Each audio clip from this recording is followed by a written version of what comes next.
Well, hello, everybody. My name is Dr. Michael Morelli. I'm the Assistant Professor of Theology and Ethics at Northwest Seminary and College, and I'm pleased to welcome all of you on behalf of Northwest and the John Williams Weaver's Institute for Septuagint Studies. Allow me to introduce to you Dr. Joel Korytko. He'll be presenting on when does translating change the meaning of Scripture, how the translator of Greek Exodus and Jesus aligns his biblical law to fit his culture. Dr. Joel Korytko received his doctorate of philosophy in Oriental Studies from the University of Oxford. His research focuses on Greek translations of the Hebrew Bible, particularly Exodus. The interface between translation and culture, especially as it relates to Jewish law and its interpretation in the Hellenistic context, has guided his research and publications in Exodus. His work opens up questions as to how the translators engage with the Hebrew Scriptures and how their interpretations affect the way we view ancient Judaism and Christianity. I'm really pleased to have Joel presenting with us. Whenever Joel and I get together, we end up talking about law, living law, translation, and all sorts of fun things. And so to give you a little bit of a breakdown of how this evening is going to go, Joel will be presenting for about 50 minutes, and then we'll have ample time for questions and answers and dialogue. And so when Joel's presentation is complete, I'll be moderating that dialogue, and we'll have lots of time to engage with his presentation. So without further ado, Joel, the floor is yours. Thank you all for coming. It's great to see so many of you here engaging in this topic, in the Septuagint. I'm really excited to present tonight, and yeah, this it's a subject that has fascinated me for a long time, and I think there'll be a lot of things for each of you. Some of it will be a bit more on the academic side, some will be a bit more on the lay level side, and I've made this presentation in such a way that you, wherever you stand, knowledge of Greek, Hebrew, any of that, I'm hoping you'll be able to follow along without any knowledge of Greek or Hebrew, and so it is for everyone. And I'm really looking forward to the time at the end for the Q&A, when I know some of you I can see who I invited out will have quite intricate questions, I'm sure, regarding some of maybe the syntax, grammar, whatever of what I'm presenting. So thank you for being here. And now I have a friend, okay? Oh, he's more of an acquaintance, a friend of a friend. He likes to talk a lot about religion and philosophy, and rightly so, since he has acquired over 500,000 followers on the social media platform YouTube. Maybe you've heard of him. His name's Alex O'Connor, and he also goes by the moniker Cosmic Skeptic. I personally think he'll be the next big name, the next Richard Dawkins when it comes to atheistic responses to a belief in God. He's really great. So I was sitting in a board game cafe in Oxford a while ago, and he happened to be there. Our common friend invited him, and I have permission to share the story, by the way. So we started chatting, and he began talking about a debate he was a part of with a Christian apologist. They were arguing back and forth about whether or not Christianity was true, and then at the end, Alex pulled out a trump card. He cited a law from Exodus and asked how on earth a moral God might ever prescribe such a law. The law reads as follows. If a man strikes his male slave or his female slave with the rod and he dies under his hand, he will surely be avenged. Yet if he survives a day or 2 days, he will not be avenged because he is his money. That's Exodus 21, 20 to 21. It's that last part that's, to put it lightly, a bit of a hang-up, wouldn't you say? The slave will not be avenged because the slave survived a couple days and because the slave is the master's property. You can see why Alex pulled this law out of his back pocket, right? How is that command just? He asked his opponent. And what did his opponent say? Nothing. He had no response. I think this apologist's non-response is often mirrored in our own lives as we, and I'm here speaking as a Christian, as we come across difficult passages and especially difficult laws in the Old Testament. What do we do with these? Are we missing something? What are they getting at? Were they meant to be eternal case laws applied to every similar legal situation for all of Israel's history? What happens when the content of these laws find no resonance with a later culture like our own? Should we disregard them, cast them aside and say, that's just the Old Testament? Maybe. But I wonder if we could look to our spiritual forebears for help here. What if we looked to the very earliest interpretations of laws like these to see what they did with them? Now, in reality, this might only be needed in part for Exodus 21, 20-21. Without these ancient translations, had Alex and his apologist opponent taken a closer look at the text, they would have seen that this passage is in the middle of a larger section that is concerned primarily with capital crimes. That is, which cases should allow for the death penalty and which should not. The law is probably not saying that a master who strikes and kills his slave should not be punished if the slave dies later, but rather that the master will not be put to death because direct causation between the master's attack and the slave's death cannot be determined. The master may well be punished for striking the slave. This topic is addressed later in the code in verses 26 and 27. But here, the law is concerned only with whether or not to capitally punish him. If you follow the flow of thought in these laws about capital punishment, you can see that the lawgiver is trying to walk the thin line between various mitigating factors and capital punishment. Here, the mitigating factors are the temporal distance between the strike and the death of the slave, a few days, and the fact that the slave was his property. The consequence is lessened from the death penalty now because 1, the slave owner faces a loss. His slave and the time working the slave would have provided him, and 2, because there's no direct causation determinable. The law is ruminating on what we might call, in our modern context, reasonable doubt. This is a case that is supposed to be juxtaposed to the previous law where a free man is struck and then, and this is the important contrast, then he falls to his bed. There the man falls, is bedridden, and is clearly gravely injured. But in the law we just talked about, the slave seems to be unharmed and goes on with life. The Hebrew literally says that the slave stands, translated survives in many translations, which contrasts to falls in the previous law. The slave owner may well have struck a blow that was in fact the direct cause of the death of the slave, but this is not fully determinable. The slave seems fine. That the slave owner loses his slave and also loses the value of the slave's work is a punishment of sorts, and for this reason the case gets deregulated from capital punishment to something else. Now the law doesn't actually tell us what that something else is here because these laws aren't about that, like I said. They're about the difficult dividing lines between capital and non-capital crimes. So, I told Alex this in our conversation at the cafe. He paused, looked at me and laughed, saying, well, had the apologist said that, I would have lost the argument. You see, it's very easy for people in our culture and age to miss what many of these biblical laws are getting at. The laws are almost like proverbs that need to be read in apposition to each other, and more on that kind of thing later. They are a culture and a world far removed from us, and they trouble us. And I'm not saying we shouldn't be troubled. But I wonder if, as I said, we can look to our spiritual forebears to see how they dealt with these laws for interpretive help. And we actually have a very early interpretation of these biblical laws. We find them in what is often called the Septuagint, and you're here for that. It's the name of the whole corpus of Greek translations of the Hebrew Old Testament, and the specific translation of the book of Exodus comes from about 250 BC, around there. That is 250 years before Jesus. That translation does some pretty interesting things in the law we just looked at. And it could have helped that discussion that I had. So we see here, I've given you the Hebrew, and then an English translation of the Hebrew. I've given you the Greek, the Septuagint version, and then a translation of that Greek, if you can follow along there.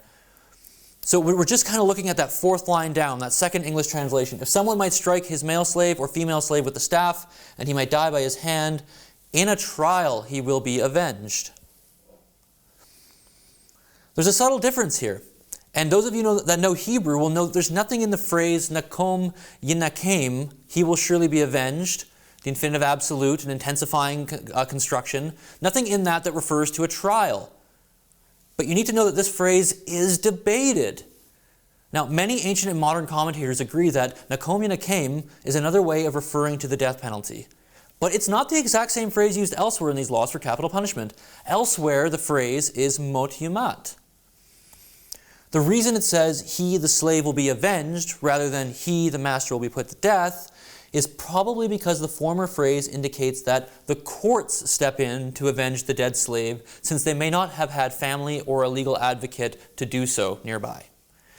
Now, notice that the translator of Exodus adds in the phrase decay, which is in a trial, which is the way that you would refer to it's the way that you'd refer to being in court for a trial according to the legal language at the time of the translator.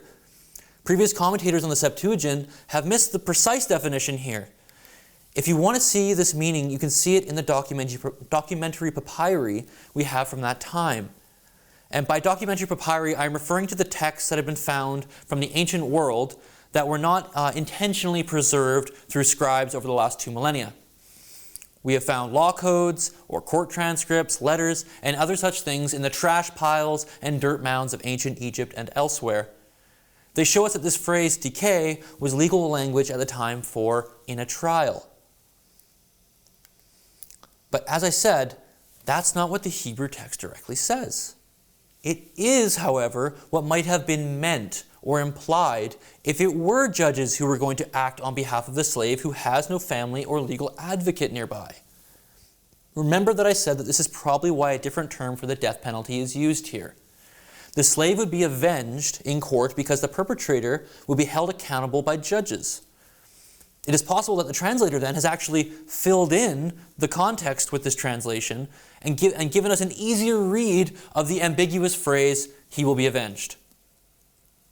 At the same time, it is fascinating that this translation also resonates with the social context of the translator. At that time, and without getting into the gritty details in my opening example, at that time, cases involving the death penalty would need to be ratified by the powers that be, namely the Greek authorities. You need to know, and this is important, that the translation was composed in Hellenized Egypt. That is, Egypt after Alexander the Great had already come in and imbued the culture and ideology of Egypt with Greek legal values and authority.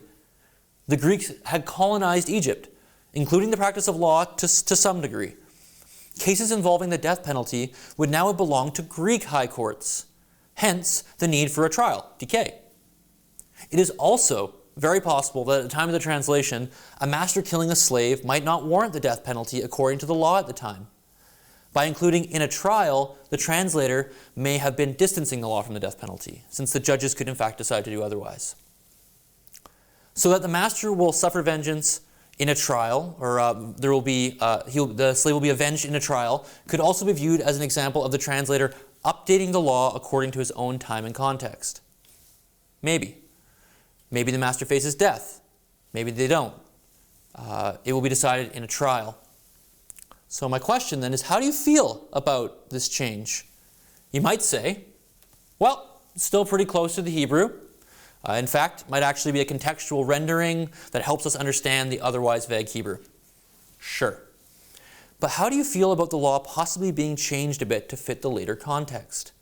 Or, how do you feel about later generations who do not have access to the Hebrew text reading this law, and then they read this in a slightly new way in their Greek version, in their Bible? They wouldn't know there was the change. What if someone knew what the Hebrew or Greek text behind your Bible said, but decided to translate with a bit of a different meaning?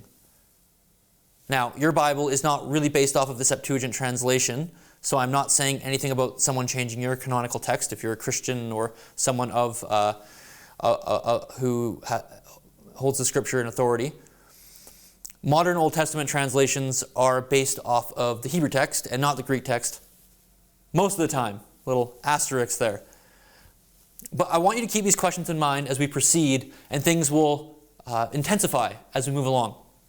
Let's take a look at another law. This is Exodus 21, 7-11. And if a man sells his daughter as a slave wife, she will not go out free, as male slaves go out free. If she is not acceptable to her master, who selected her, he will allow her to be redeemed. He has no authority to sell her to a foreign people, since he has dealt treacherously with her. And if he selects her for his son, he shall do for her according to the regulation for daughters. If the master takes for himself another wife, he will not reduce her food, her clothing, or her right of cohabitation. And if he does not do for her these three, she shall go out free for nothing. There will not be money paid for her. There are, admittedly, many questions that come up when we read this law, and we don't have time to cover them all.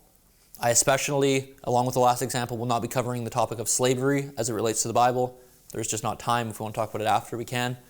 But for our present discussion, suffice it to say that this law presents a worst-case scenario.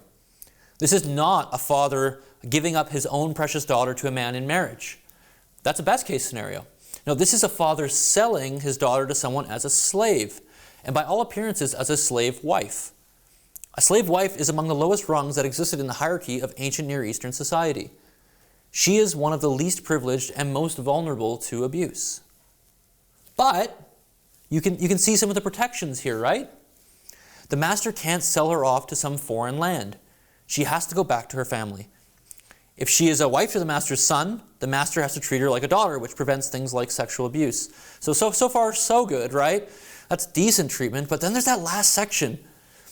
The master gets another wife. Maybe he's obliged to take on his brother's wife according to Levirate marriage laws. Who knows why? But he gets another wife. The law stipulates that he must provide her with food, clothing, and what's probably conjugal rights. It's not clear what the last term, right of cohabitation, means in Hebrew.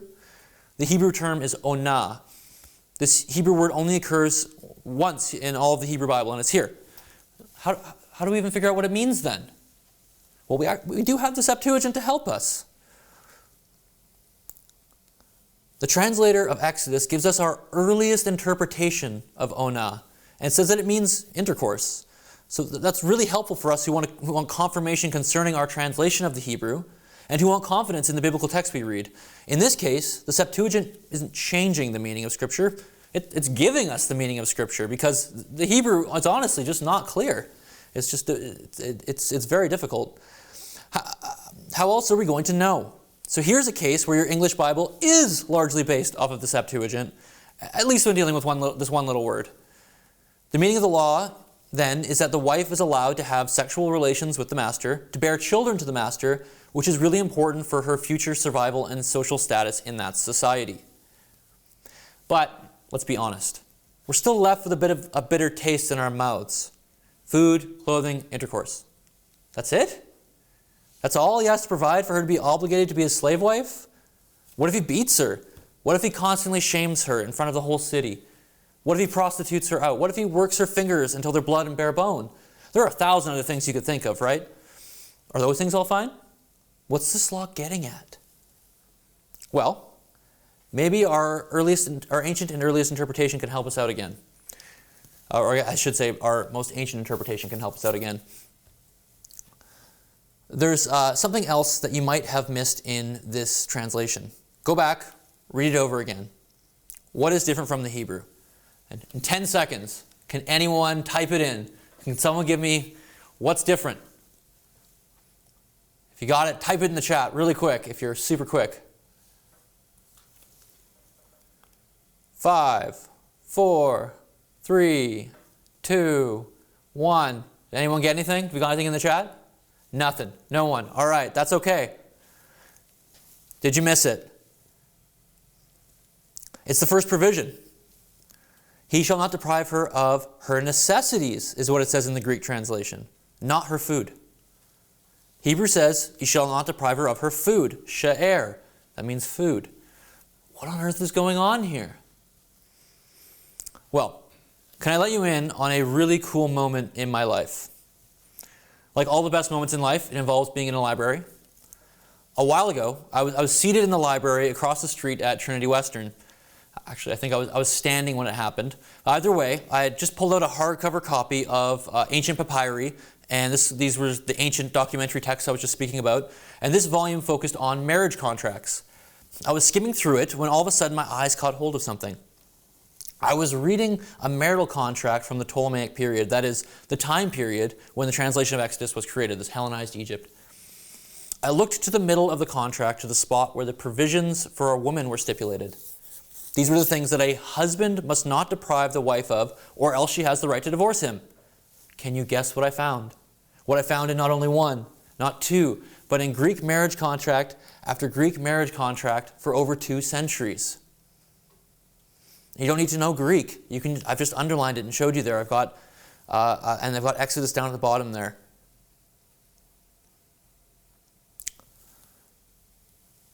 What gets repeated are the necessities and the clothing allowance. They are often the first things in the list of provisions, and they are the exact two things found in the Greek translation of Exodus in the section on the provisions for a wife. The translator swapped out food, she'er, for tadeanda, the necessities. He then translates clothing from the Hebrew with a specific term found in these contracts for a clothing allowance, hematismon. And it was here in the library at that moment I had my eureka moment. I definitely almost threw my books and ran down the street. Because do you see what's happening? Did you see what I saw? The translator has inserted the Greek contractual language into the translation. He ignores what the Hebrew says and instead updates the text to match Greek marital contracts. I was the first person to notice this, and that was exhilarating. Now, you might be asking yourself, so what? Why does it matter? Well, think about it with me for a moment. What does this new translation do?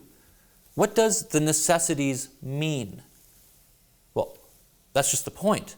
It's indeterminate. It could mean a host of things. And guess what? In Greek marital contracts, it did mean a host of things. The law presented by the translator now allows a slave wife to divorce her husband should he not provide the necessities as defined by Greek culture and law. In other words, this slave wife has a host of rights and claims on her husband that go way beyond food, clothing, and intercourse, like the Hebrew says. Some of these rights would include being treated with honor in the marriage and in society, but some would also be very practical. You see, around the time of the translation, the king, Ptolemy II, introduced a new means of spreading his coinage throughout Egypt. He made a new tax that required everyone to pay it, but with his coins. This was called the salt tax. The salt tax was taxation for salt provided to residents in Egypt. It was also specifically linked to marital contracts and the husband's duty to pay it for his wife. In other words, the salt tax was part of the necessities that had to be provided for the wife. So can you see now how the translator has not only given new rights to the slave wife, but also updated the text so that it covers the realities of his own day? What do you think? Did the translator have the right to make this change to the Hebrew text? You might say, no. But can I give you something to think about? What was the original Hebrew law getting at? When it says not to deprive her of food, clothing, and intercourse, was that all the husband had to do for her to keep her as his wife? No. We know that because a few verses later, it says that a master who severely beats their slave has to let them go free. Food, clothing, and intercourse, it's not an exhaustive list. It's just a short list generalizing what a husband needs to give a wife according to the very ancient context this part of Hebrew Exodus was written in. This threefold list represents a wife's necessities from a time well before the translation of Exodus. The original Hebrew law is much older and from a more distant culture than the translation. The point of food, clothing, and intercourse is not that these are the only things that could ever need to be provided to a wife. Rather, they are a generalized list that points to the idea of that which is necessary of a husband to provide to his wife.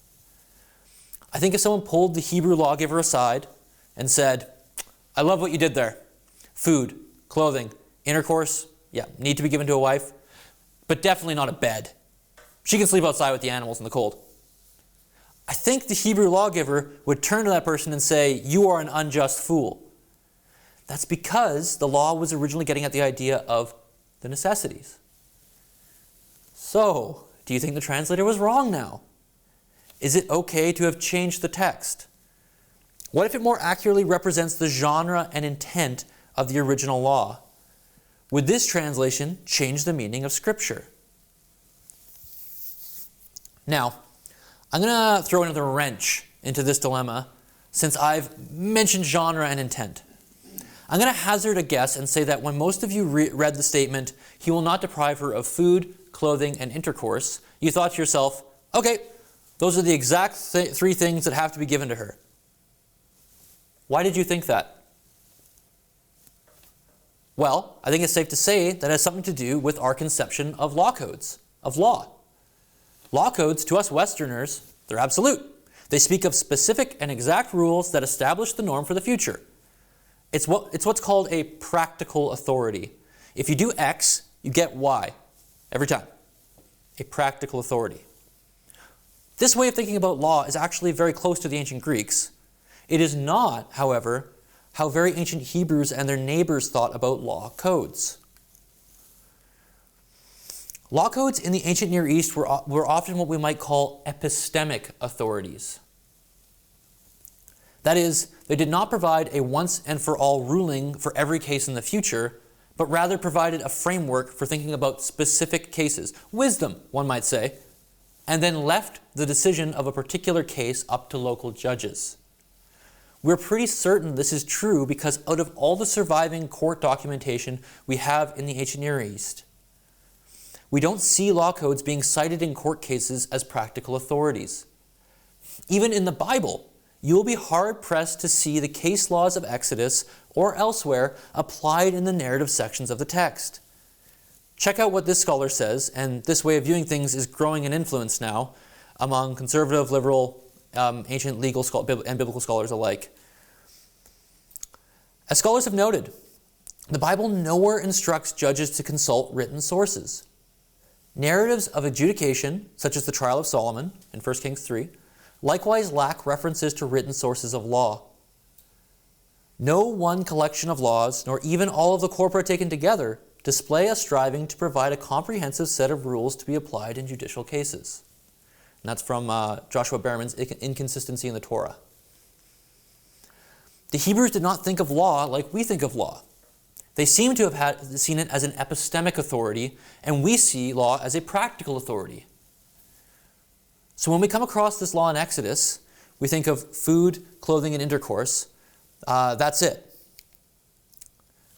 But the lawgiver is trying to tell you to think about what is being said. What is the wisdom here? How does this law compare to the other laws being given? Where do you need to fill in the blanks and resolve the tensions? How might we think what justice would look like in a how might we think about what justice might look like in a particular circumstance like this? Then take that legal wisdom and apply it elsewhere. And now we might actually see this kind of wise and sagacious legal reasoning occur elsewhere with respect to this law from Exodus.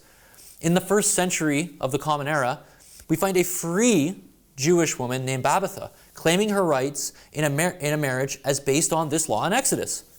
I've given you the document there. Now, remember that this law that we're talking about is about slave wives, not free wives. But don't you see what's going on? The law doesn't need to apply to just slaves. It's meant to give legal wisdom that can be applied to other situations. If a slave is given these rights, then so also a free wife. How much more? So, we come back to the translation of Exodus. Did he get it right? Is he in line with the spirit of the law, not just the letter? You might be itching to say, yes, I think I'm on board now, Joel. But hold on a second. Reserve that judgment. Let's look at another example. And I promise you from this point on, we'll be entering into the realm of controversy. So, if your brain was shutting down, as mine often does after 7 p.m., hopefully this will be the needed adrenaline spike for you to get back into this. I have a question. Can you think of a verse in the New Testament where Jesus supports the death penalty? Now, I know that's a complex theological question and a bit out of left field. But can you think of a verse that, at face value, shows Jesus referring to the death penalty in an approving manner? I can only think of one. It's this verse. So this is Mark 7, 9-10, and it's paralleled in Matthew 15:4. And Jesus said to the Pharisees and scribes, "You splendidly ignore the commandment of God so that you can keep your tradition.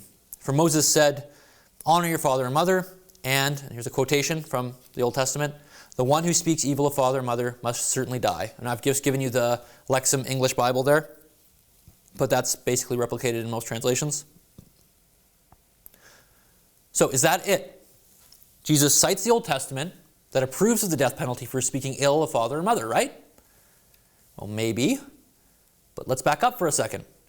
The law that is cited by Jesus here is from the Septuagint, The law Jesus cites is written in Greek.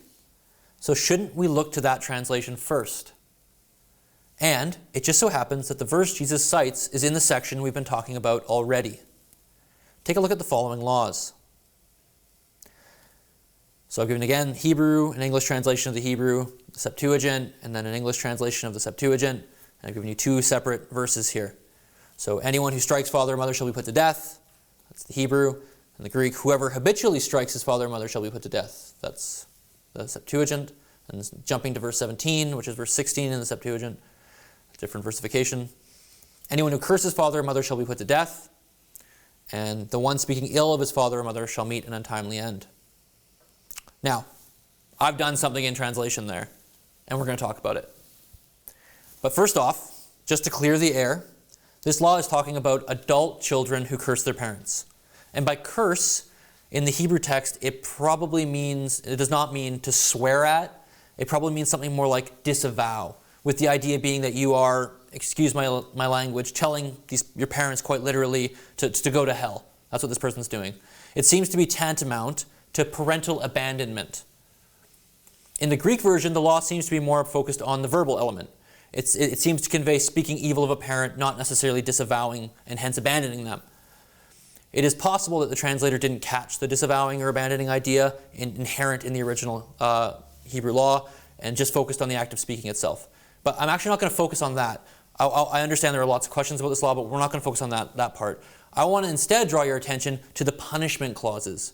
That is, the consequence for each given action. I've outlined in red the Hebrew text and its English translation. In the Hebrew, the death penalty is prescribed for either striking or cursing a parent. The wording for the death penalty, mot yamat, is the exact same, and there's no contextual or text-critical reason to interpret otherwise. But look at what the translator does. In the law about striking a parent, the death penalty is clear.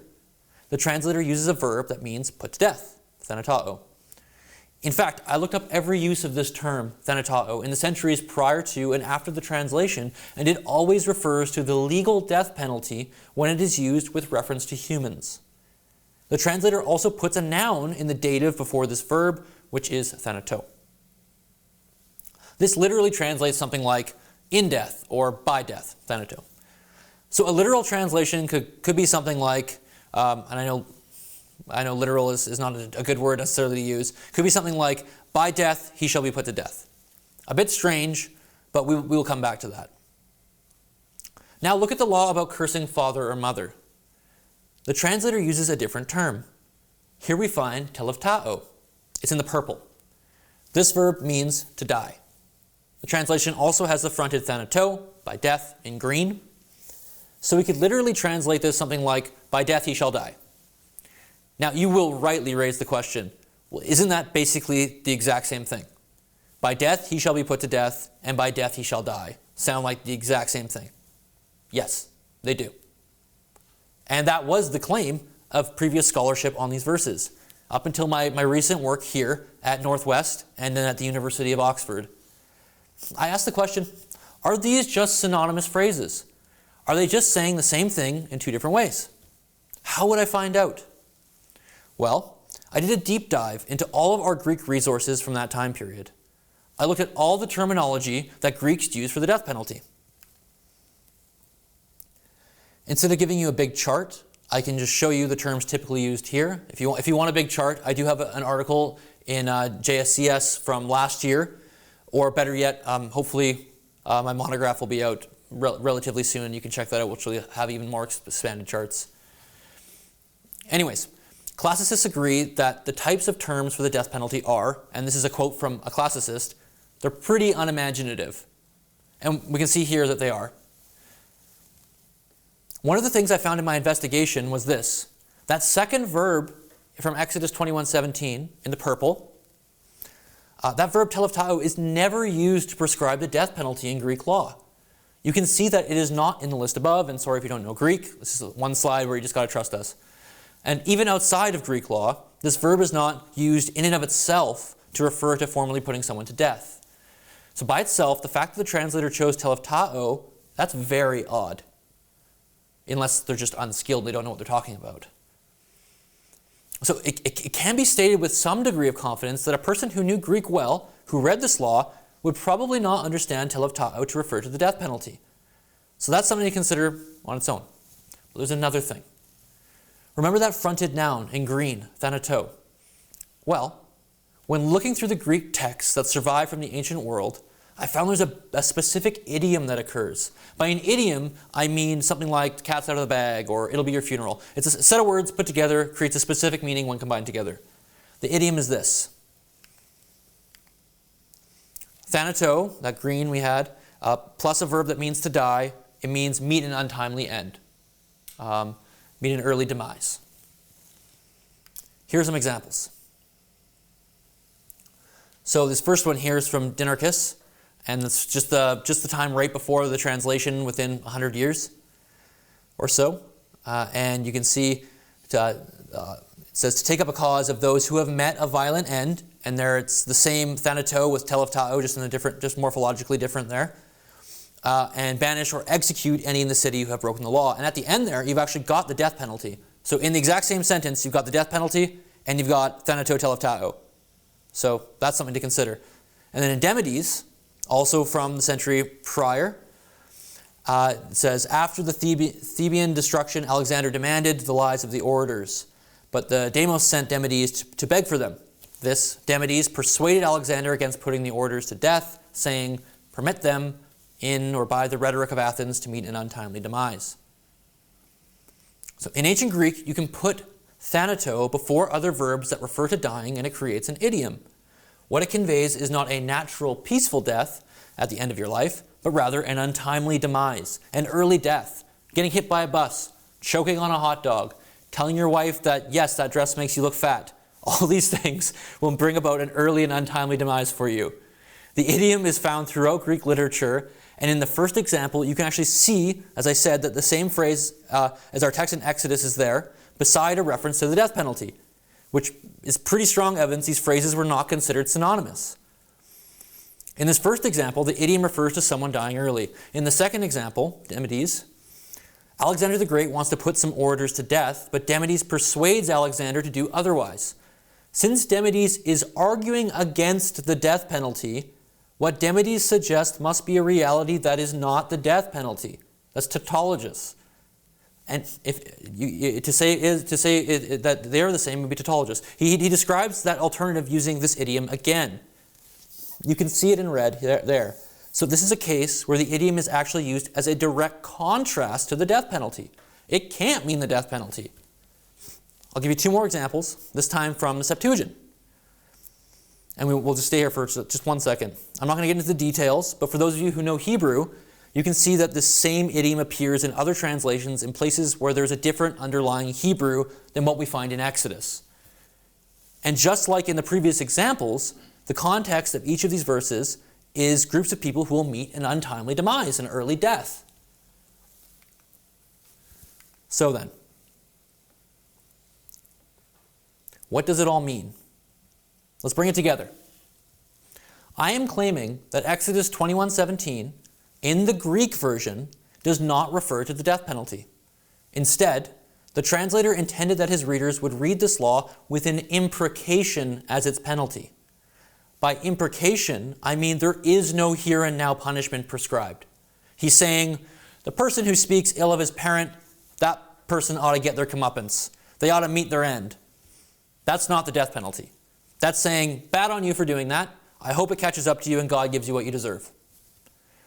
Now here's the thing. In Greek law, it was actually very common for imprecations to be the punishment prescribed for certain crimes. So while we might say, what's the point of a law that has no tangible punishment? They did not think that way in the ancient world. So in this reading, Exodus 21:17 in the Greek version actually changes what the Hebrew text says. The death penalty is removed and an imprecation is put in its place. This is in contrast to 21:15 with thanato thanatousto. I already said that thanatao always refers to the legal death penalty when referring to humans, and the fronted thanato is actually a nod to the typical formulae for the death penalty that often include thanato before them, like thanato zemiao, which we saw in the example from Dinarchus. With an act of early death, he will be punished. Now, I imagine you can guess where I think the change in the translation stems from. Greek law and legal values, once again. Now, it's not the time or place to lay out all the details, but suffice it to say that Greeks did suggest the death penalty for those who habitually struck their parents. This is what verse 21:15 says. But they would not put to death children for speaking ill of their parents. Remember, the translator lived in a Greek-dominant culture. So it seems like the translator removed the death penalty in 21:17 in order to align the law with the Greek legal values of the day instead of translating what the Hebrew text directly said. The translator leaves in the death penalty in 21:15 because Greeks already agreed with that.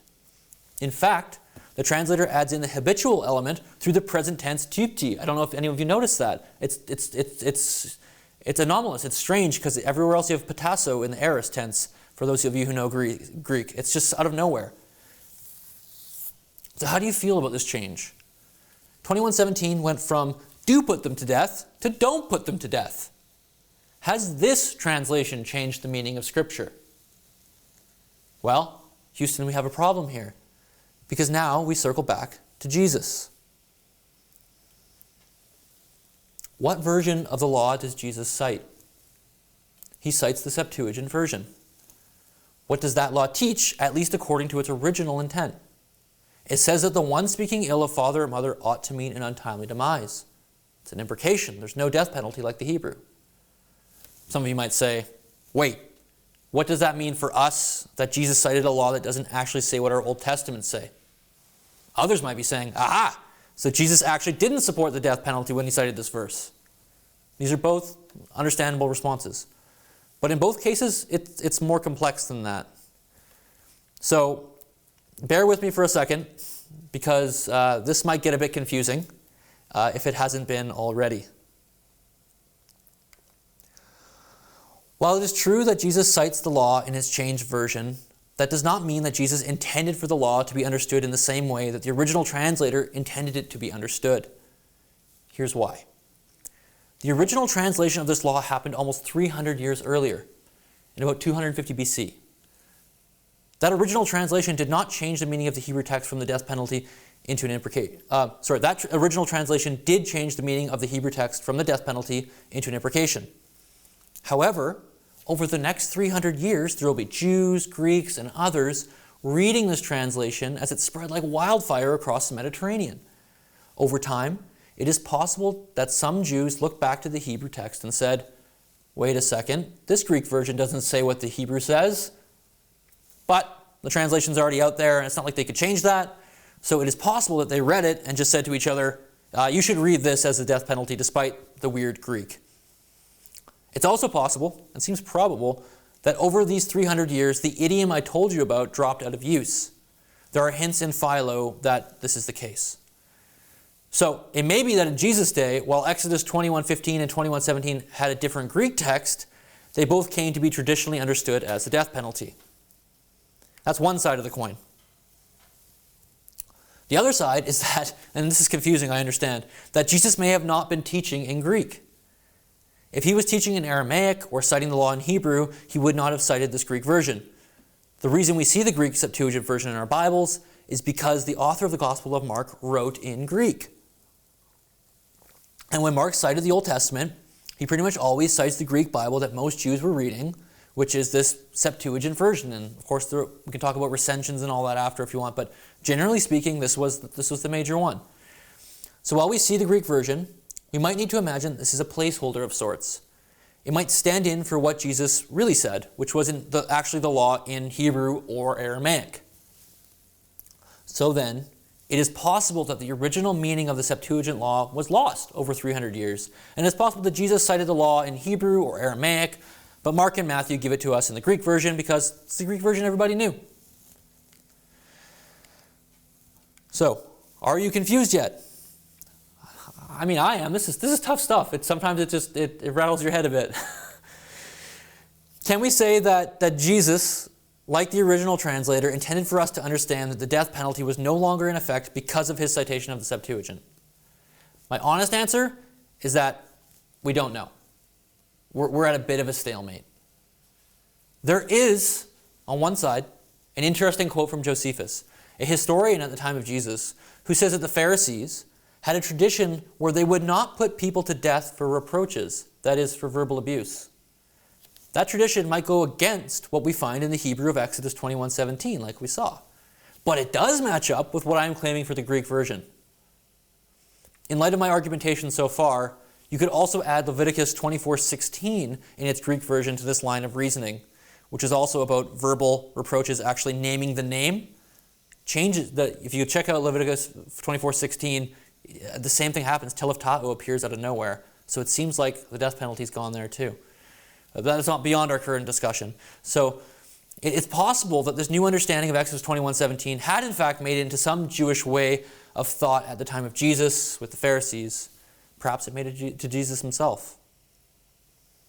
At the same time, the argument within the Gospels that Jesus is in relates to not providing for one's parents, which might be more in line with the Hebrew wording and concepts than the translated law if it's about abandoning your parents. So maybe he was citing the Hebrew law. We can talk about that after if you want. So again, we're at a bit of a stalemate. But I wonder if we can find a way forward even without an answer on whether or not Jesus intentionally cited the changed law. How? Like I said earlier on, we shouldn't approach the Old Testament law as a practical authority, but as an epistemic authority. It is legal wisdom, not statutory law. In the more ancient context, disavowing one's parents or speaking ill of one's parents might have had different societal ramifications than later on.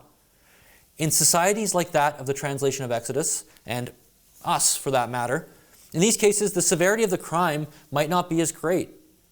The parents aren't in as much danger, or their honor is not as much at risk. There might be more societal safety nets. Should we not then perceive the law a bit differently? What if the death penalty was too great of a consequence in these later contexts? What if it were actually wise to not consider the death penalty for a crime like this in a different context and time period? And what if Jesus viewed the law this way too? Regardless of whatever text form he was citing, what if he is quoting the law to give the principle, not to win a 21st century court case through the practical authority of a statutory case law? The principle is that one must have regard for those who cared for them in infancy and adolescence, and that a parent's societal protection is of the utmost importance to God. What it means to breach this responsibility, whether to disavow a parent or unwaveringly speak evil of them, and what a penalty for these actions might be, is up for discussion. It's more of the spirit of the law than the letter. And what if the translator of Exodus was also thinking this way about the law? Now, it's possible. Though it is also possible, and I will say this quite clearly, that the translator was more focused on being culturally sensitive than sensitive to the genre of legal wisdom. I'm not making a decisive claim either way. It's very hard to know. The question is, of course, how far can we press this? So all that in mind, these three examples in mind, how far can we actually press this principle of legal wisdom? Because that's probably what you're thinking. How far can the epistemic authority principle go before it breaks under its own weight? Can I give one last brief example? This one takes the cake. So while it's really not the type of conversational topic we have at this hour, at least where we are, of tea and polite discourse, can we talk for a second about bestiality? Exodus 22:18. Anyone lying with an animal will surely be put to death. That's the Hebrew. The Greek, any animal lying with your domestic flock, by an act of early death, you will kill them on the spot. Sounds very different, right? Okay, we're only going to focus on one thing. It's that first word, any. Or anyone, as we have here. In Hebrew, the word any, kol, is not gendered. By gendered, I mean how some languages use grammatical gender when distinguishing between words. Think sie, das in German, or le, la in French, like for example. Hebrew kol, any, is not gendered. In Greek, the word for any is gendered. You can use the masculine gender, pas, to refer primarily to humans, both male and female. Note that we do not have pas in the translation. We have pan. Pas would be used as in any who went to the party. Any referring only to humans. With the masculine, animals could also be included in the mix too if humans were also within the any that is being referred to. That's pas. The feminine gender is used only for females. And the neuter gender, pan, is used only for animals, inanimate objects, or abstract concepts.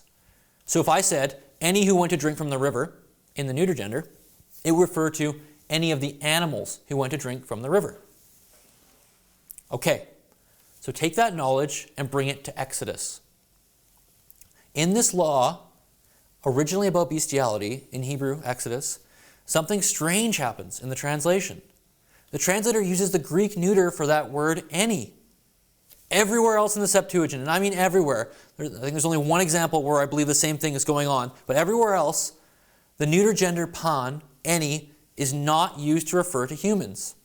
If pan stands on its own, not modifying an already neuter noun, it does not refer to humans. It refers to animals, inanimate objects, or abstract concepts. Even outside of the Septuagint, I looked through every single occurrence of pan in the documentary papyri and inscriptions before the Common Era. It is not used to refer to humans. So here, in Exodus, what does neuter pan kumomenon mean? Anything laying. According to the Greek standards of the day, it really seems to mean any animal laying with your domestic flock. Now, okay, I know some of you keeners out there will go looking in your Septuagint grammars and commentaries. If you want to ask about potential objections to my claim here about pan, that you might find in like Weavers or Maroka, that's technical stuff, and I'm really happy to engage that in the Q&A afterwards, but it's too much for the present discussion. That kind of meticulous grammar discourse doesn't suit an entry-level presentation. So engage with it if you want. We'll talk about that after. So then, any animal lying with your domestic flock. What animal must this be? Well, what is outside of your domestic flock? Wild animals. In fact, ktenos, used here for domestic animal, is the antonym of therion, wild animal. So it is probably the case that the translation is saying that any wild animal that lays with your domestic flock should be put to death. Any of you who might be farmers or no farmers know good breeding practices, which is, and the ancients did too, that wild animals produce less tameable offspring. You don't want wild animals copulating with your flock. You want them dead and gone right away. And that's actually common in the ancient world too. And in my upcoming monograph, I go into all of the different husbandry practices at the time. They were very meticulous in these practices in the ancient world, and even in Egypt. Another thing you can note is that the translator, and maybe you did notice this, suddenly switches to a new verb here, apokteno, to kill. It's in purple. Greek legal scholars unanimously state that this term was fixed in its use. Its legal use was to indicate an on-the-spot killing, like without trial or anything. So why is that verb here suddenly?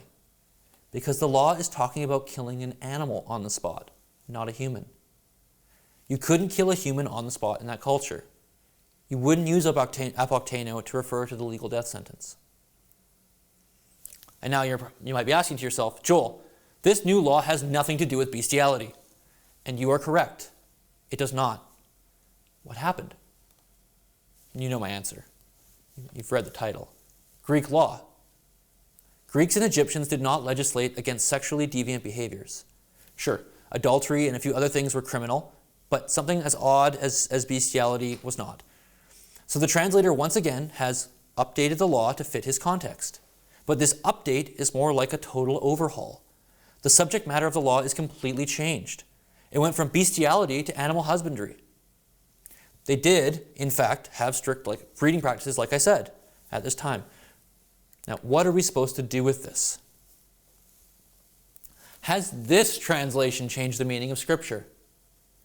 Well, would any of us here today argue for capital punishment for an odd or deviant sexual behavior? I'm not going to try and list that kind of thing here, but I imagine most of us would be uncomfortable with killing someone because of something like bestiality. What if the translator was in a similar context? What if it were a battle just not worth fighting, as I imagine for many of us would consider it? This specific act is not on the front lines of the problems in our or the translator's culture. But still, how do you feel about a translation that changes the biblical text like this? Does the category of legal wisdom or epistemic authority break under its weight? Well, out of deference to the ancient way of epistemic legal authorities, I'll let you be the judge examine the case, and make the final call. To conclude, we have looked over a selection of laws from the book of Exodus. Some of these laws are hard to understand, and the Septuagint translation has shown to be an aid and companion for us in certain texts. In other places, the translation moves beyond what we might expect and begins to harmonize the text with the culture the translator lived in.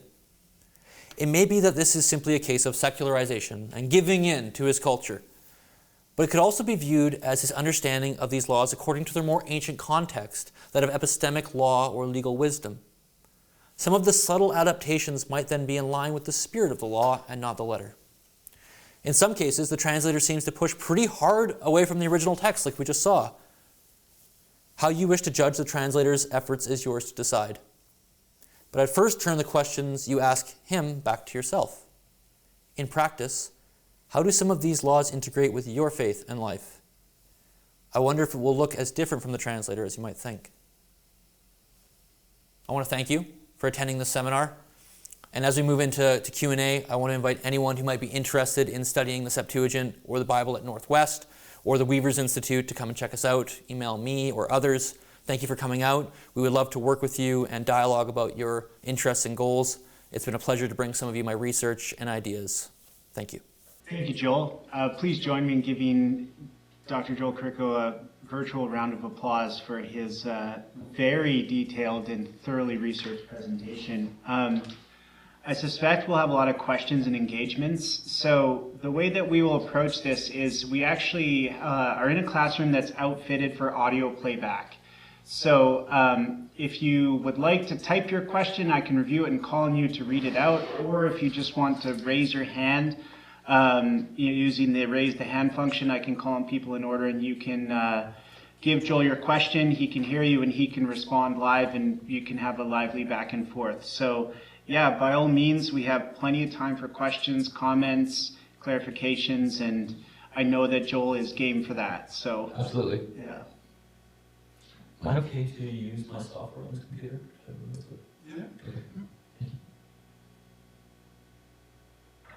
Just as people are maybe gathering their thoughts, as you were presenting, there was one individual who made a comment in the text box saying, law is better translated as principles in Greek IMO, which, as the young folks tell me, stands for in my opinion.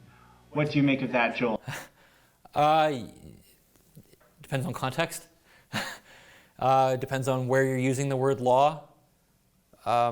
If you're using the word nomos, is that what they said, nomos?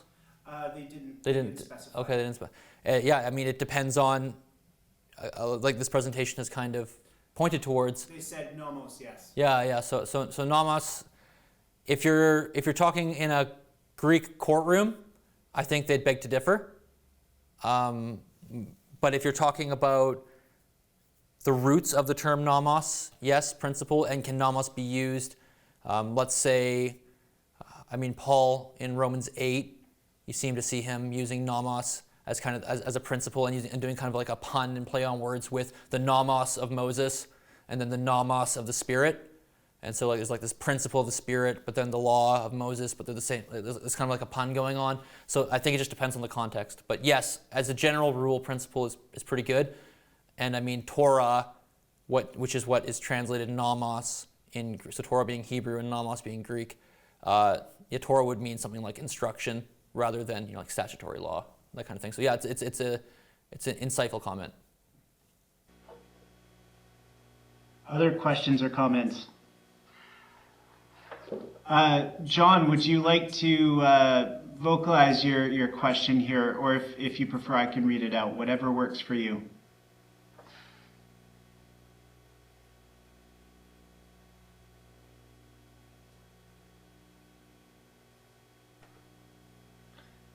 Okay, it looks like I'll be reading this out. So John writes, if the translation differs from the original, to what extent is it authoritative? Yeah, it's a very good question. Well, part of the problem, there's a whole host of ideas and issues that get connected to this.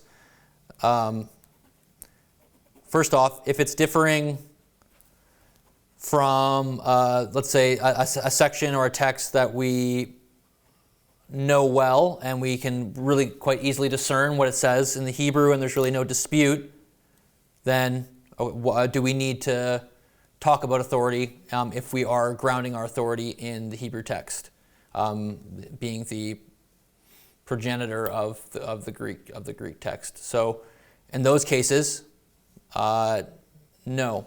But then I gave you an example here, and then there are other examples, let's say in Hebrews, I think it's Hebrews 1, it might be 2, where, I think it's Hebrews 1, there's a text that's cited from the Septuagint, I think it's let all God's angels worship him, and then you go to look at that up in the Old Testament, and it's not there.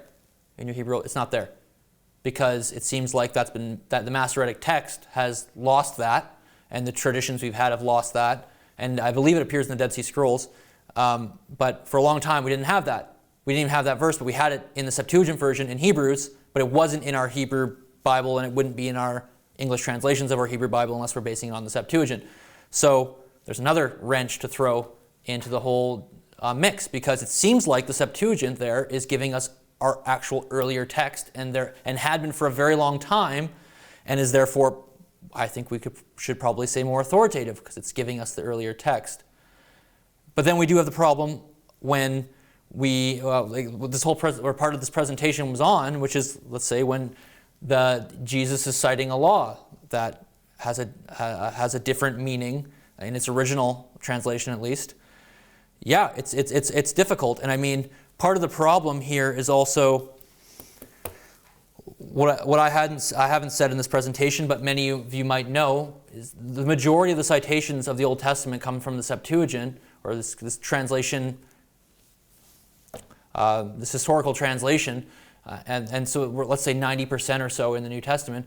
And so if the New Testament authors are using the Septuagint as their Bible, that they're communicating their theological messages about Jesus and the church with, then what does that say? They were okay with it being the authority, even when I'd say most of the time it's very small matters that it differs. And a lot of the time it's hard to even know whether or not, let's say, Paul is adapting his Old Testament citation to his own context. And so if Paul's doing it and making small changes, and the Septuagint sometimes differs a little bit, but they seem to be fine with it, then I'm of the opinion that we should probably be fine with it as well. And I recognize that it's just a hairy situation. It's hard to find grounding there. There are so many issues that go into this. One that comes to mind is even just Jeremiah. Jeremiah being about a third shorter in the Septuagint, and probably indicative of the more original text. And so our Hebrew Bibles having a third more of text that was not the earliest. So how do we deal with that? Is the Septuagint more authoritative there? I feel like people have to decide these things kind of on their own, and recognize that the world of the Bible and of the text we've received, sometimes we don't have cut and dried answers, and sometimes there's uncomfortable things with the text that we've received, and we're talking about such a small majority, or a small percentage here of cases. And so it's something that I wrestle with too.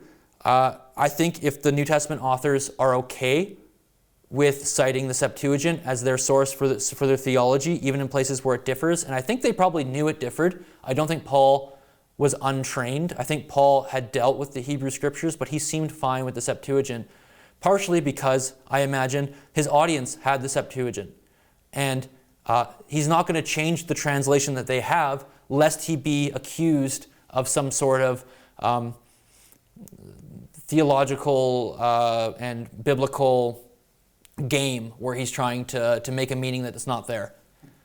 And so I think he just uses the text that people had, and they were okay with that. I even think of, there are cases where it seems like, I think it's Romans 9, Paul has an amalgam citation, I think it's Romans 9, of Isaiah 28 and Isaiah 8, where it's specifically in the Septuagint text, there's this intertextual connection in Greek Isaiah of the one who will be ashamed, who trusts in him won't be put to shame. and then the rock passages in 28. I believe I'm getting that right. And there's like this little addition of the one who trusts ep of toe, and this ep of toe gets moved in the Septuagint version, or not, gets copied and pasted into a similar context in that now relates the two texts, and Paul seems to draw on that Septuagint change in his own citation. And so then the question is, if Paul's happy to do that, how can we say otherwise? Perhaps we need to have a more missional understanding of what it means for the Septuagint to be used so much in the New Testament, in that they're using the Bible that's on the ground. This is boots on the ground, biblical interpretation. They don't have the luxury of using a different translation like we do. They have this translation, and so they're fine to use it, and in that way we should be fine too. I'm not sure if that completely answers your question, though. It's a very hard question that many people have thought about, and I feel like, the Greek Orthodox Church chose one way, and you might have to just come to kind of your own conclusions on this. To a degree, it's still a question mark above me. I'm not sure. Thank you. It is interesting thinking about Paul's situation in the sense that he was already dealing with people who were questioning his own authority and his theological readings, and dealing with other people. So having to stick with the text that everybody was reading to avoid further charges. We have more questions that are coming in. There's one from Mark. Mark, would you like to ask your question, or would you like me to read it for you? If you'd like to ask your question, just unmute your mic and go for it.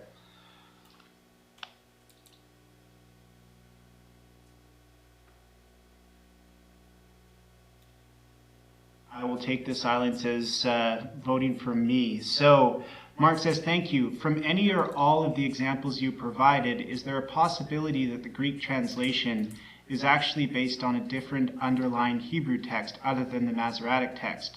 In other words, the text we often have under our English Old Testament translation. In other words, is the difference in meaning a result of the possible different manuscripts in the original Hebrew itself? Very astute question. Yeah, you're talking about a different forelog, as they say. Kind of the text, the Hebrew text before the translator that they were translating from. Because you could say, oh, all these are interesting examples, Joel, but what if the Hebrew text they had was just different, right? Let me just quickly scan in my brain here. As far as I'm aware, there are no significant or notable variants in any of the examples I gave you. I don't think any Hebrew text exists or any tradition that would point otherwise. All of this seems to be stemming from the translator. Maybe someone can pull up like Kennicott or whatever and show me otherwise, but as far as I'm aware, that it's the same. As far as we can tell, it's the same Hebrew text. And especially with the Mot Yumat, with he will be put to death, the death penalty one, there is no other text attested, and it's such a straightforward phrase that it just doesn't seem to ever have been tampered with. The next question is from somebody by the name of Zach. Zach, would you like to ask your question? Yeah, sure. So I get it out. So assuming that Jesus quoted from a Septuagint text that wasn't correct to the original meaning, what does this say, if anything at all, about Jesus' omniscience? Yeah, well, that's a whole other ball game there. Now, again, you kind of have to go back into what I said, in that it's very possible Jesus did not cite the Septuagint law. What I was trying to communicate, and maybe I failed to do so, was that Jesus might have just been teaching in Aramaic or Hebrew, and then when Mark comes in and says, okay, potentially based off of Peter's notes, as history would tell us, Jesus talked about anyone cursing father or mother here will be put to death in Hebrew or Aramaic. Okay, well, we use it, like we were just talking about, we use the Septuagint in our broader culture, and so we're just going to put the Septuagint in his mouth, even though he didn't say that. And in that case, what you've said is almost, it's moot, right? Because he didn't actually even say it. And it's just what we have as a placeholder. The Septuagint text almost as a placeholder to the Hebrew text. But if Jesus did speak in Greek, and he was teaching in Greek here, and I think there's good reason to think Jesus spoke Greek, and that he very well could have taught in Greek, and he does cite the changed Septuagint version, then yeah, what does it mean? Now, the thing is, if the epistemic authority principle carries over here, it's okay for Jesus to cite the changed law, because both laws are kind of getting at the same thing. Even though, yes, the death penalty's changed, the point is, if Hebrew law was never meant to be taken as, this is do X, get Y, but rather, let me guide you. It's very important. This is my guiding for you. It's very important for you to know that your parents must be respected in the society, and you can't abandon them, and you can't put them in a state of societal disrepair. And there's a big consequence, and that's a big problem if you do that kind of thing. And so if that's the legal wisdom here, and that would vary depending on honor-shame societies and how those rise and fall, that would differ depending on societal frameworks and safety nets, because in more ancient context, if you disavow your parents, well, go to the desert, buy, and die, right? They're done. But in our modern context, if I disavow my parents, they go, okay, well, I have my house and I'm good, so I'm sorry that we have a broken relationship, right? And so it's just there's different significances to depending on the context and the culture. So if that's the case, then it doesn't matter when it comes to omniscience, which is your original question. I know I'm really leading into this one, but there's a lot of things to consider here. But let's say he's citing it, and it's kind of by the book, and this is it, and he's citing a changed law. Did he know that it's a different, that it means something else? My personal take on Jesus' omniscience, and this will certainly differ from person to person, is that we have to deeply respect the humanity of Jesus. I think Jesus was a human like you and me. I think Jesus experienced life like we experience life. I think Jesus' omniscience, if we want to use that term, which is not used in the New Testament, if we want to think of Jesus' omniscience, in my opinion, I think of him as you would be and I would be dependent on the Father. We are, by the Spirit, seeking God and depending on God. And Jesus, in doing so, the Father imparts Jesus knowledge and points. So Jesus didn't know everything ever for all eternity in his finite human little brain. I think it would explode, right? He was a human dependent on the Father, and his omniscience came in the sense of God the Father revealing things to him. And so in that way, I don't think it would even enter into this discussion. That's my opinion on my kind of Christological views and on Jesus' humanity, which is not necessarily what we're talking about, but it is a very interesting thing to consider. And then would Jesus know that the law was different? I guess it would depend on if he understood the idiom and if he understood the translation history and all these things.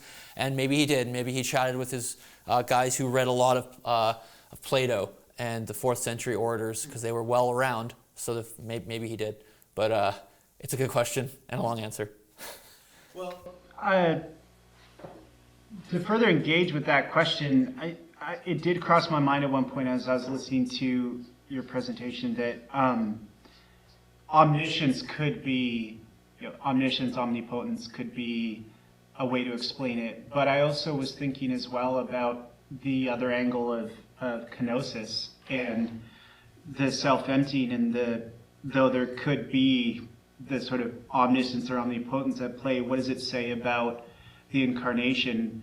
That there's an emptying there, and there's a willingness to, in the willingness to become part of creation, there's also a willingness to engage with the fragility and uncertainty of creation.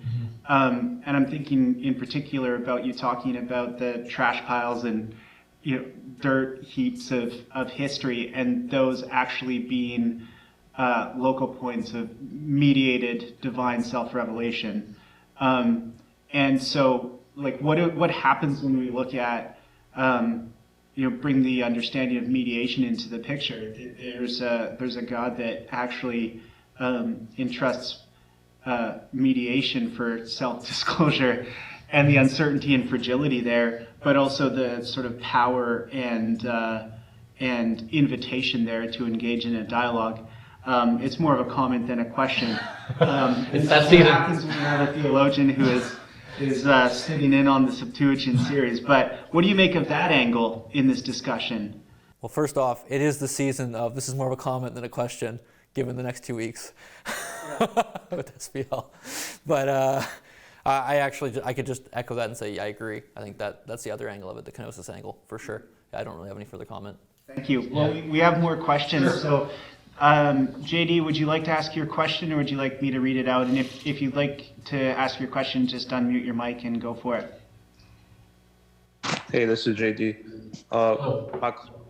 Well, it's more of a comment, but I was going to say that I think the slight differences between Exodus Masoretic text and Deuteronomy in the Masoretic text is a really good example of seeing the text as legal wisdom, because they weren't exactly the same. Like the Ten Commandments, for example, is like slight differences, but it maybe that influenced the Septuagint translators. What do you think? I think that's a really good comment. In fact, I think that's almost the crux of it all, because when we talk about biblical law, what does the Bible do with the Bible? Look at Exodus, as you just said. We'll take the exact example you just gave us. Exodus chapter 20 gives us the Ten Commandments. Deuteronomy, is it 4 or 5? I'm blanking right now. But in any case, gives us the Ten Commandments again. You do see there's a specific change in the law and coveting. In Exodus, the wife is positioned as part of the property of the person. But in Deuteronomy, ostensibly at a later time, the wife has been moved out of the property section. And so then you ask yourself, well, why? Because it's updating the law. You look at the slave law that we just talked about in Exodus, and you look at verses 1 on chapter 21 up to verses 11. They get, to a degree, recapitulated in Deuteronomy and to a degree in Leviticus. But you find little differences. You find that in Deuteronomy it talks about, whereas in 1 to 6 in Exodus it's male slaves only, that male slaves law gets expanded to male and female slaves. And you look in Leviticus and you see that the year of Jubilee starts to come into things. And that's not apparent in the original Exodus context. But why? Because they're using it as legal wisdom. They're looking at it and going, okay, that's a very good principle. Well, how can we think about it in a different context? What might be added to that? And we see this throughout the Hebrew Bible, particularly in the laws in the Pentateuch, which have often been in the past explained as hopelessly contradictory. But if we take it as, if we don't view things as statutory law, but as epistemic authority or legal wisdom, like you're saying, we can see that it makes sense in the Bible why these things are changing and why there are quote-unquote contradictions. An example that comes to my mind even is in the book of Ruth. You might not know this. Ruth is based off of the structure of the story, is based off of a section of laws in Deuteronomy. And the thing is, even though it's based off of, and this has been shown, a section of laws in Deuteronomy, in the story, they don't follow the laws of Deuteronomy. So they're based off of the laws of Deuteronomy, but in the story they don't even follow them. They actually break it and diverge in ways. And what does it tell us? And I'm getting this from, particularly from the scholar that I quoted earlier, Joshua Behrman, in Inconsistency in the Torah, that what's it telling us in Ruth is that they're honoring it, but they're also seeing it as wisdom, and that you can diverge in ways, but they're trying to follow the heart of it. So I think what you say is actually a better way to go almost than even the presentation here. But this is a Septuagint lecture, and I'm trying to bring you some really interesting stuff in Septuagint research, along with biblical studies in its Hebrew Old Testament context. But what you said is very important, because that brings, if you don't like what I said about Septuagint, you need to go then to the Bible itself and then answer the question for yourself, because this is happening there too. We have a two-part question from Daryl. Daryl, would you like to ask your question? If so, you can unmute your mic and share it with us.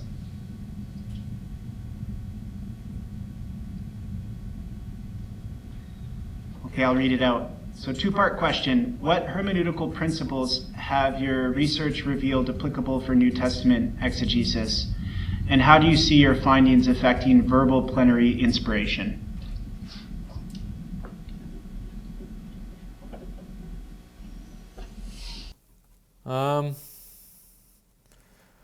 Well, I mean, the hermeneutics part, that I was trying to kind of focus on that in this in the presentation, in the epistemic authority aspect of understanding the Old Testament. It's a different lens to view law and instruction, and I think it helps us, that actually might even tie in to verbal plenary inspiration, because if, as we just discussed, and was it JD who asked the question? That his question and a really helpful comment about laws being changed within the Bible, it points to a misunderstanding perhaps of what it means for a contradiction to exist in the Bible. And so if we, with plenary inspiration, want to say all of the text is the Word of God, and the text itself is important and is the communication of God, then we have to, the only way we're going to get to that inspired text and meaning is if we understand the genre correctly. Because if we don't understand the genre correctly, we're going to be fighting battles on hills that we shouldn't be on. And so I think this entire way of looking at law and what the Septuagint helps us to see in these examples is we want to make sure we're in the right fights. If inerrancy is something you want to promote and have as a flagship element of your faith.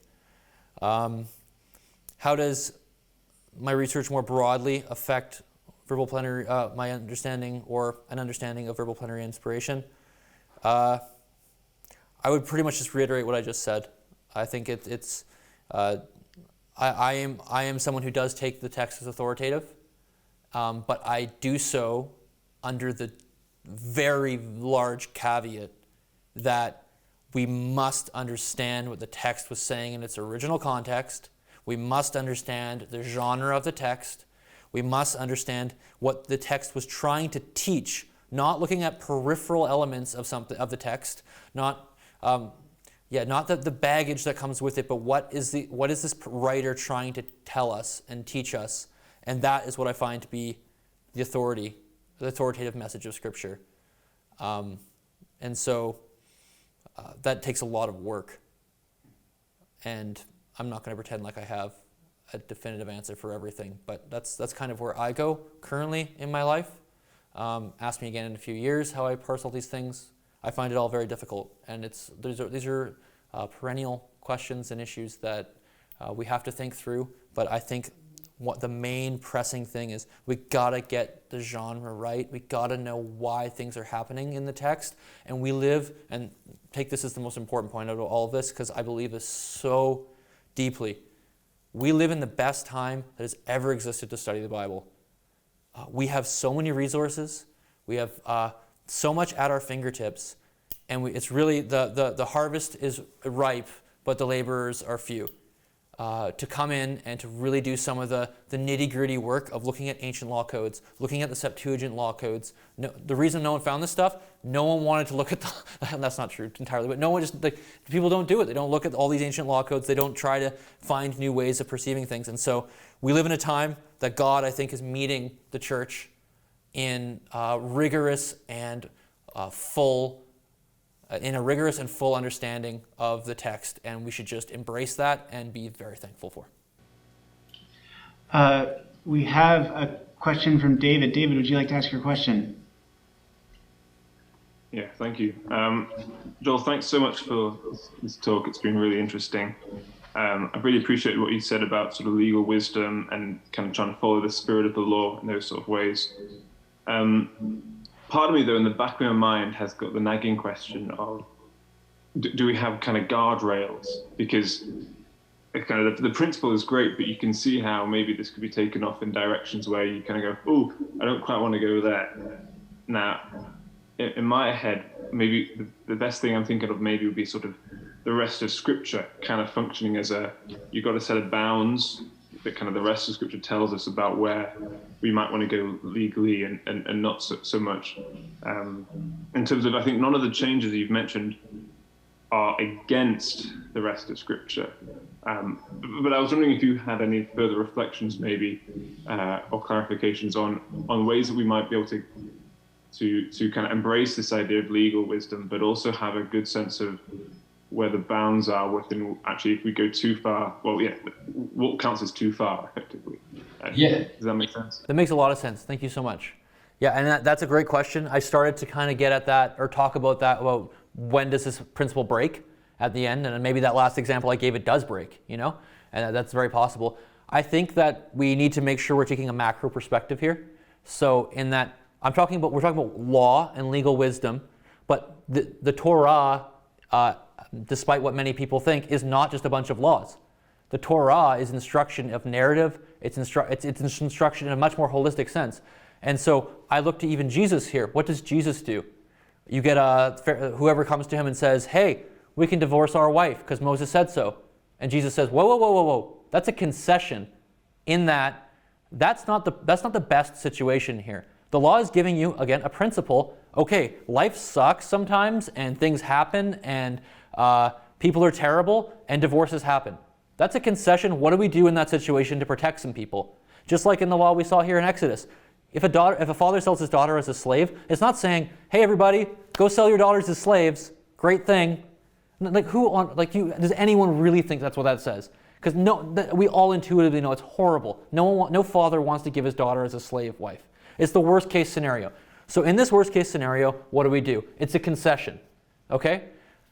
What Jesus does though, in that same passage when they come at him with the divorce law, he says, have you not read what God said from the beginning?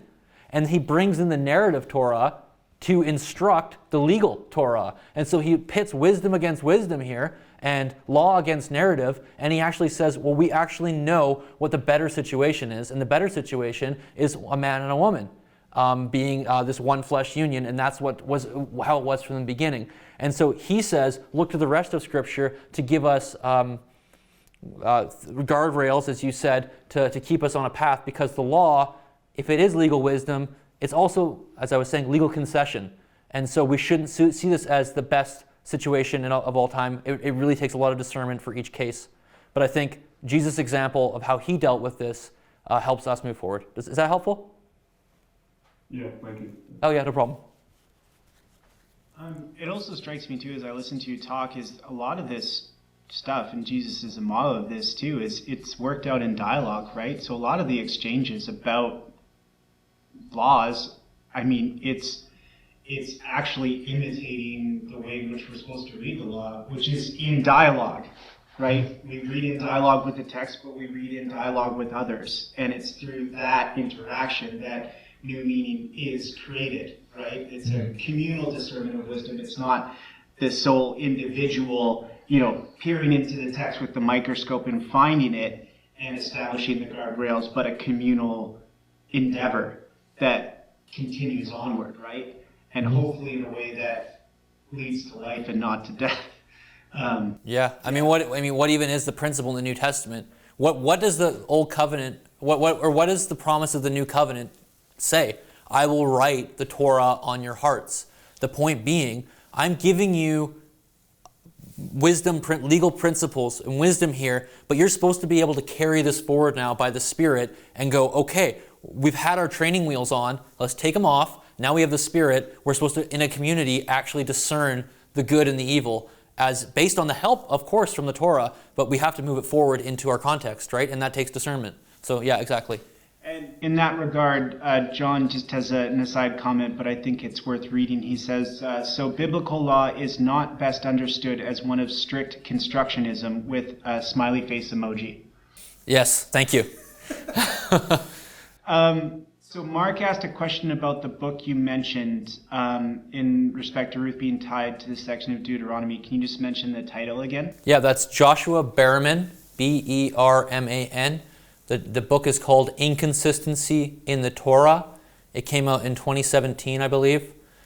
And you'll just be able to see in the table of contents that he has a section on that. I believe it's his work. It might be somebody else's. I think it's him in tandem with somebody else who wrote on it as well. So sorry for not giving props and kudos to that scholar, but it's in there. This question is from Thomas, who asked me to read it out. Reads, the fact that the Apocrypha was written after the translation of the Septuagint in 250 BC shows, in my opinion, that the Apocrypha was retroactively added and is not divinely inspired. Do we have an original Greek text without the Apocrypha, or do all available Greek texts include it? Like sets of a codex? Is that what they're referring to?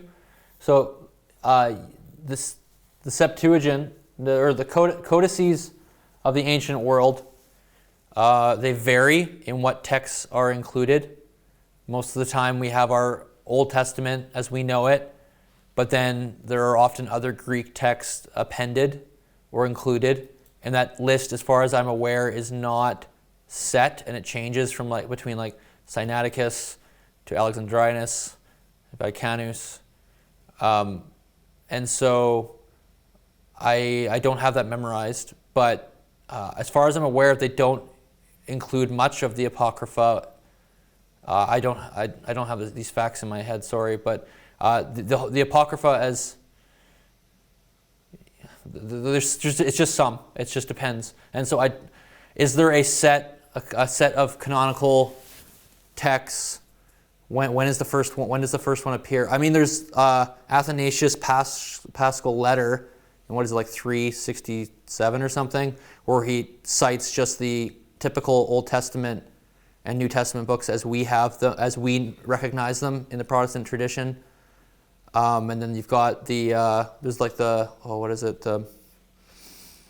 canonless Muratorian fragment from the 2nd century, I think, that has the majority of our what we would recognize as canonical. But I mean, you're asking a question of canon, and you're asking if the Apocrypha is not appended to particular sets. It just depends when. It depends which books, and then there's a lot more that goes into the question of canon than just which books appear in a set of in a codex or in a set of codices. And so I would say that there's more data points to consider than just that. There could be various reasons why texts are appended or are included. Could be that they're good reading, that people like, or helpful. Certainly things like First Enoch is very helpful when you think about Second Temple Judaism. Jubilees is helpful, Second Temple Judaism. The Maccabees books are incredibly helpful to understand what's going on in the New Testament. When you think about as in those texts, you've got a revolutionary riding in on a donkey, and then you've got Jesus riding in on a donkey in parody of that. And so these books are helpful. So why are they appended?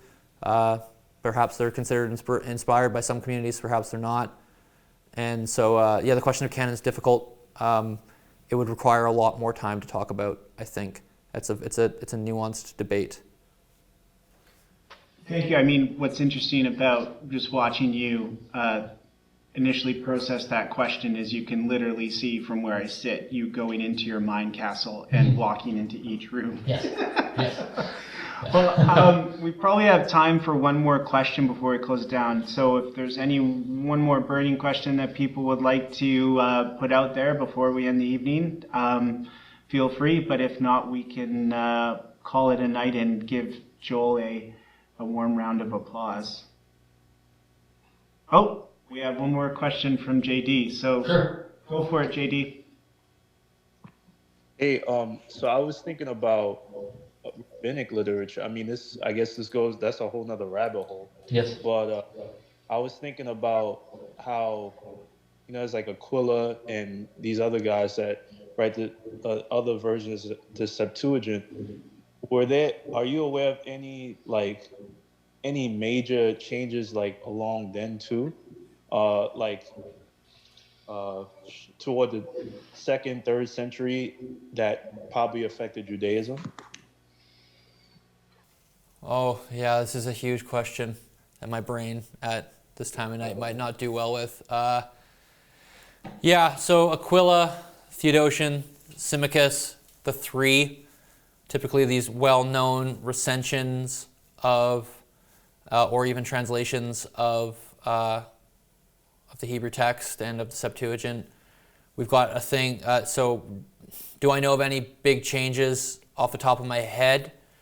No, I mean, Aquila tries to be pretty insanely close to the Hebrew a lot of the time. to a fault. So perhaps not there, unless it's a mistake or something like that. But then again, there are obviously interpretive traditions that come into play.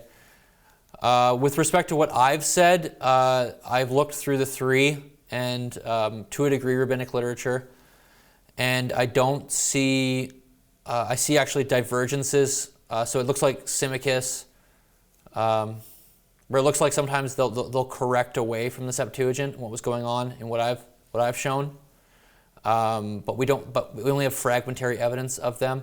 We can get into things like there's kind of proto-Theodotion, they call it, so a recension that's going on in the time really of the New Testament, and we see kind of this kind of early recensional activity going on with Nahal Haver, the text from there of the Minor Prophets, and so this kind of recension back to the Hebrew to be more in line and faithful to the Hebrew than the Septuagint original translation was.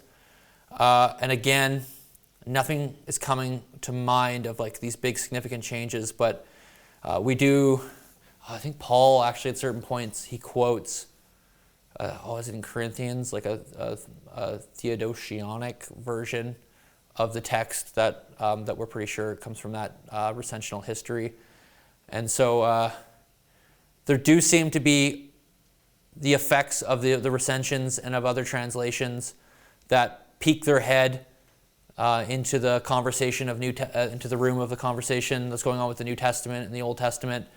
Not as much as the Septuagint, because that's kind of the more influential of the translations. But I wish I had a really good example for you, but nothing's coming to mind. So perhaps email me and I can try and come up with a better answer, but a really kind of amazing example from one of the three or others, but nothing's coming to mind.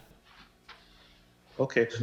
Only reason why I asked that is because we were talking about the dangerous slope that you could fall down if you go off principles, and it's just like going back to the spirit of the law. And I think the people of Jesus and the people of his time, they kept the spirit of the law, not the Pharisees though.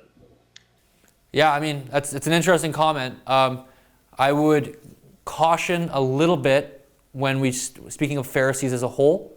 There have been some really good works done in the last few years. Again, because this is basically my bedtime. I can't. The authors' names are not coming to my head. A book on the Pharisees just came out, I think, like 1 or 2 years ago, and we need to be careful of categorizing Pharisees as this catch-all for those super legalistic bad guys. I think some of the Pharisees had issues, but I think to Pharisees as a whole were not necessarily a bad thing. And I think that's been pretty definitively shown in the last little while. And so there's a movement away from full-on categorization of Pharisees as that kind of thing. But that's still to your point that yes, spirit of the law, and I mean Paul was a Pharisee, and he became in line with the spirit of Jesus and the spirit of the law in the new covenant, giving of the Spirit to put the law on his heart. And so we do need the guardrails, as you said, for sure. But just a caution on the Pharisee bit. Well, I think I speak for everybody in Tense that we really appreciate, Joel, your presentation, the precision of your thought and your responses. And for those who have joined us, we really appreciate your attendance. And this will not be the last of our Septuagint seminars. So we will be in contact letting you know when the next one is happening. And some have asked if we'll be posting the recording for later viewing and sharing and so on. Yes, we will. We'll send out an email and let you know when the recording's posted so you can watch it again, share it with your friends and that sort of thing. So thank you for joining us and see you at the next seminar. Thank you so much for coming.